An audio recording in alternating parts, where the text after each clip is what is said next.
Hello, everyone. Praise God. Amen. God is good, and all the time, God is good. We thank God for a great time that He has given us once more time that we can learn from Him. So, welcome as we start our service this morning. I hope you are set. Take a notebook, a pen, and a Bible so that we can start together. And before we do anything else, let's start with a word of prayer. Humble yourself as we pray. Our Father, we thank you for this time you have given unto us.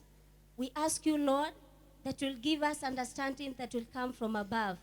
In the name of Jesus Christ. Help us, my Father and my Lord, to learn from you. In Jesus' mighty name we pray and trust. Amen. Shout a big amen. Amen. Yes. Today, we are going to learn from the book of 1 Samuel, chapter 16, from verse 1 to 13. 1 Samuel, chapter 16, from verse 1 to 13. A long time ago, Samuel, a wise man, had chosen Saul as the king of the Israelites. But God had rejected him because he had become too proud. Often, when Samuel would think about Saul, his eyes would fill with tears. He was still upset by Saul's behavior. When God saw Samuel hurt, he said, "Till when will you cry for Saul?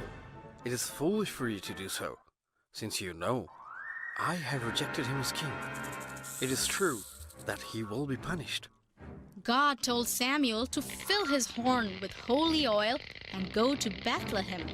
God said, "There is a farmer who lives there. His name is Jesse. I have chosen one of his sons to become the next king of Israel." So Samuel went to Bethlehem. He decided to have a feast in honor of God and called everyone in town. Everyone was excited about the feast. Jesse and his sons also came. Samuel called Jesse to introduce himself and his sons. One by one, they introduced themselves. Every time Samuel would think to himself, "Maybe this is the one chosen to be the king." but God would say no. Soon Jesse had introduced all his sons, and yet Samuel had not found the one. Samuel asked Jesse. "Are these all your sons?" Jesse said. "No, my youngest son David is looking after the sheep." Samuel quickly sent for David. When David finally arrived, Samuel said to him, "One day you will be the king of Israel, but right now you're too young, so return to your sheep. But prepare yourself for the future, young man, because God has plans for you." Saying this, he poured holy oil on David's head in front of his brothers. From that day, the Spirit of God stayed with David. Now, my question is, what was the name of Jesse's youngest son who would be the next king of Israel? The answer is David, right? Yes, very good, Gumbo. Now, off you go. Bye-bye. Yes. It talks about when it was during this time when Samuel was mourning for Saul. And God told him that he should fill his horn with oil and go to Bethlehem in the house of Jesse to go and anoint one of his sons to be the second king of Israel. Samuel, we are talking about Samuel, who worked under priest Eli. When he grew up, he became the priest, a leader, a prophet of the people of Israel. Samuel obeyed God by anointing the first king of Israel, Saul, and even the second king of Israel, David. Our theme is about God, and our sub-theme is fulfilling God's plan. God loves us so much, and He has a wonderful plan for our lives. He tells us in Jeremiah 29, verse 11, "For I know the plans that I have for you, declares the Lord. Plans to prosper you and not to harm you. Plans to give you hope and a future." So God has plans to make us successful in life.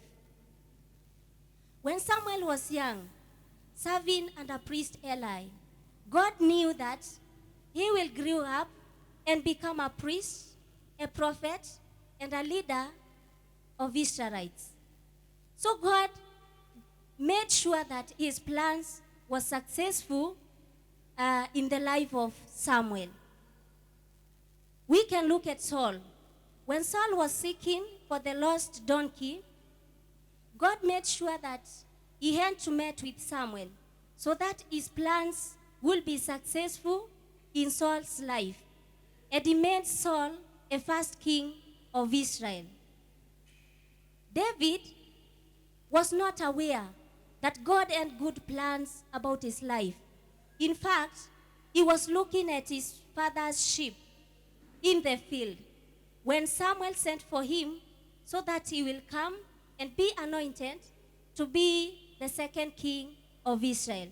So God has good plans for all of us. Therefore, if you had cancelled all your expectations, maybe because of corona pandemic, or maybe because of delayment of exams, or maybe because of lack of job opportunities, or maybe because of fear of exams, you can write your expectations once more time. Why? Because the plans of God gives us hope.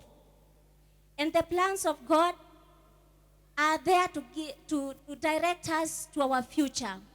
Our future will not be cut off in Jesus' name. Our future is in God's hand. He is the one that holds our future. We are compared with a tree that is planted near the stream of water. That is in Psalms chapter 1, verse 3. And that tree yield its fruit in its season, and its leaves does not wither. And whatever he does, he prospers. So we are compared with that tree. A tree that Jesus is the one that provides for the tree. Even as God is the one that is our provider. He provides for us, and we lack nothing. When he provides for us, we will have everything that we need, nothing that we will lack. Therefore, let us put all our trust in God, knowing that he will fulfill all our desires according to his perfect will. His plan is to prosper us and not to harm us. In life, there are people that God has kept so that they will help us to move to another level. And we can call these people destiny helpers. For example, God uses our parents to pay for our school fees so that his plan will be successful in our lives. We can see the life of Samuel. He used priest Eli to train him how to serve in the temple, and finally he became priest, a leader, and even a prophet of Israelites. So God uses people like teachers so that they can help us to acquire skills that we need to prosper in life. When Saul disobeyed Samuel by not destroying the Amalekites and their animals, God rejected him. And he did not maintain the kingship. Therefore, he did not maintain the kingship, and God rejected him. So for us to maintain God's plans in our lives, number one, we need to be obedient. David obeyed his father when he told him to go and look for his flock, his sheep. So David obeyed. He went and looked for those sheep. He even obeyed Samuel when he called him to come and be anointed so that the plan of God will be successful. Samuel also obeyed God when he told him to go to Bethlehem in the house of Jesse to anoint one of his sons. So he was obedient to God. Saul also obedient his father by going to look for the lost donkey, and God made sure that he had to meet with Samuel. So we can see that the life of Saul was obedient to his father. He was also obedient to Samuel. When Samuel told him that the donkey has been found, but he was disobedient to God when God told him not to kill, when God told him that he is supposed to kill all the Amalekites. Therefore, he killed some of the Amalekites, and he never killed even all the animals that he was supposed to kill. So, sometimes Saul was obedient, but other time he was disobedient. We should obey God continuously. Not at some point we obey God, and the other point we disobey him. Therefore, all the time we should obey God. For us to maintain God's plan in our life, we have said, number one, we should be obedient. Number two, we should not judge others. We judge others when we come to a conclusion about them.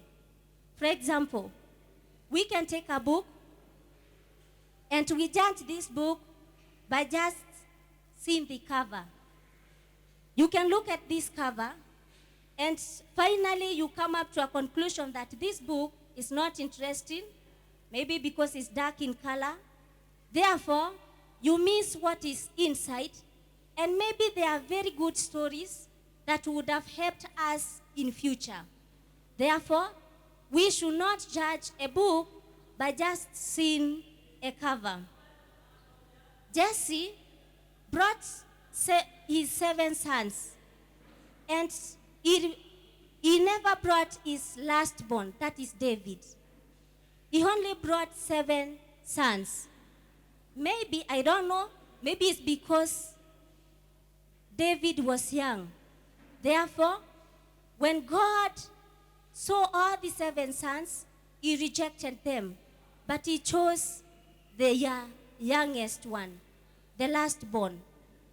So we should not judge anyone, maybe because of how they look like. Some of us, they are black in color, and black is beauty. They were created by the image of God, and we should respect them the way they are. Sometimes, some of us, they choose not to play with those children that are dark in color, and they choose to play with the ones that are chocolate in color, and even the ones that are brownish in color. And they may end up losing the game. Maybe the ones those that are dark in color, they are good footballers than even the ones that are brownish and chocolate in color. So we should not judge anyone. We should play with everyone. Why? Because they all of them were created by the image of God. And number 3, for us to maintain God's plans in our lives, we have to know that we are talented differently. Maybe Eliab was a news presenter, and Abinadab was a good singer, but David was a king. All talent that God gives us are very important to us. And we should not envy others. So, we should appreciate the talent that God has given to each one of us. Imagine God choosing your last born. Will you envy him or her? As for me, I'll be very happy. Why? Because God cannot choose us, all of us, to be presidents at the same time of the same nation. Therefore, we should appreciate our little ones, the young ones. So we should thank God for them.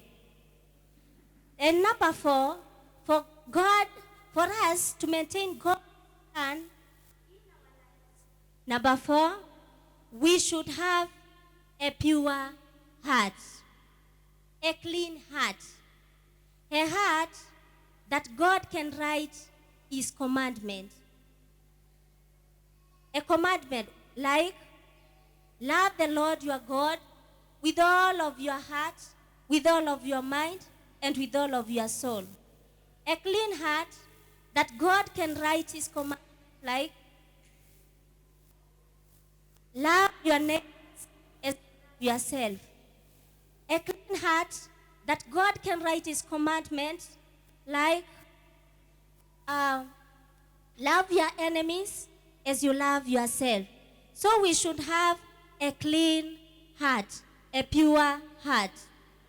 God cares about who we are inside than even outside.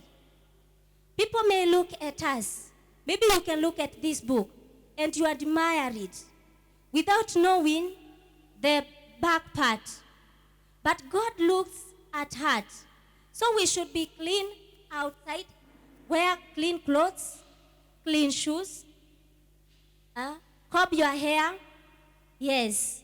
And even we should be clean inside. So God looks at inside more than outside.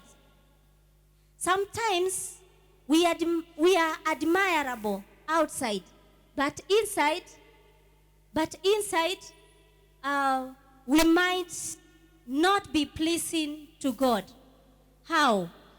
By not being obedient to our parents, by envying others, by judging others, by even not being a God-fearing.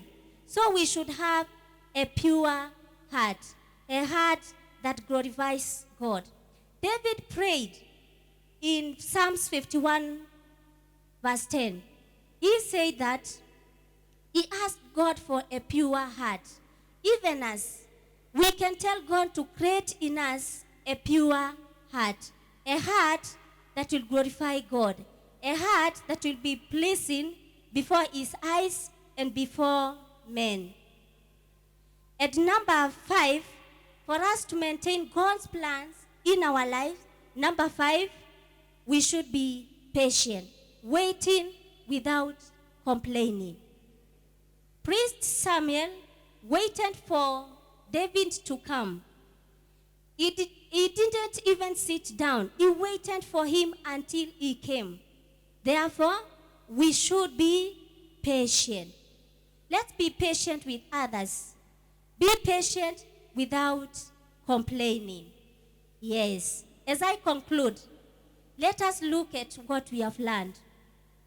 God loves us so much, and he has a wonderful plans for our lives. God's plan is to make us successful in life. We have looked at those people that God has kept in our lives, and we have called them destiny helpers. They include our pastors, our parents, our teachers, our guardians, and those that are in authority. God has kept them in our lives, and we should obey them. We should be obedient to them. For us to maintain God's plans in our lives, we have said, number 1, we should be obedient. Number 2, we we should not judge others. And number 3, we should know that we are talented differently. Then number 5, we should have a pure heart and we should be patient. Assignment: memorize Jeremiah 29, verse 11, that says, "For I know the plans that I have for you, declares the Lord. Plans to prosper you and not to harm you. Plans to give you hope and a future." Yes. So let's conclude with a word of prayer. Lord, we thank you for this good time that you have given unto us. Thank you, Jehovah God, we have learned from you. We pray that, Jehovah, you will enable us to be obedient to our parents, that, Jehovah, we will not judge others. Enable us, Jehovah God, to appreciate everyone that has talent, because we are talented different, and give us a pure heart. We love you and we honor your holy name. In Jesus' mighty name we pray. Amen. Shout a big amen. Amen. See you next time.